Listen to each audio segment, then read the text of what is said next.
Transformatorët shumë pranë shtëpive në lagjin Trenherojt pas stacionit të trenit dhe kablot elektrik thuajse në çdo rrugicë janë një shqetësim serioz për banorët atje, duke qenë se ndodhen të amortizuar e të dëmtuar. Kablat të natë janë djegë të marume, të natë kalbu në krejtë, janë në privati, kanë në shysh ka herë, për që ditë njëzën djegën, dhe hypin njëzë që farë njëzë është me i goditë, se s'kanë ku me marrë elektricistat, marrë njëzë. Situata për zëtën e kezboll. Tyra telat për të oke për zinat. Po kush i gari parua, asë të kënë aranë këtë vendves të i lidhë vetë telat, kësi e të i lidhë telat kalbun e të i lidhë dhe se mund kalojmë në dritë. Djena të utë parë mramit një atërë në frëmë, zda ke flak, transformatori thu për ndezet ton flakë dhe fëmija në utrishtu në mërën. Një prej banoreve tregon se si një person ka humbur jetën para 3 vitesh, teksa po mundohej të bënte lidhjen e energjisë elektrike. Po janë kanë të i lidhë, ko pa kanë një sa i shpijet një tonë, ko pa metën kurent të i lidhë.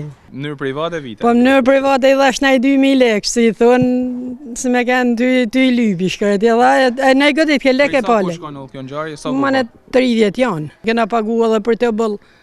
Për shembull i njëri me na lidh, mos më mbet fëmija në tërë se ishin të vëgjël, njëri gjallë s'ka në këtë vend me na zgjidh situatas kur i stan. Transformatori që është i vendosur në afërsi të shtëpive jo vetëm se është një rrezik për banorët, por edhe shkapur flak para pak ditëve, kur pati stuhi e reshje shiu. Po s'ka rrezik këtu, më këtu shesin flak, më tram njëri këtu.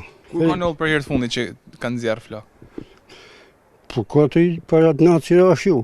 Të në flakë që të edhe siguresat, nëllët edhe këtë poshtë të në flakë. 3-4 vjetë janë që është frikë, si s'kena edhe shpinë ofër këtu. Se sa rrezik, po frikë, se sa frikë me ne, monet edhe fëmija janë frikë kur shetë transformatorin të nezën, t'ju nezë të në flakë. Banorët thonë se është e papranueshme të jetojnë në mes një rreziku të tillë, sidomos tani që nis dimri dhe stuhitë e reshjet e shiut janë të zakonshme, duke qenë një kërcënim për jetën e gjithë secilit aty.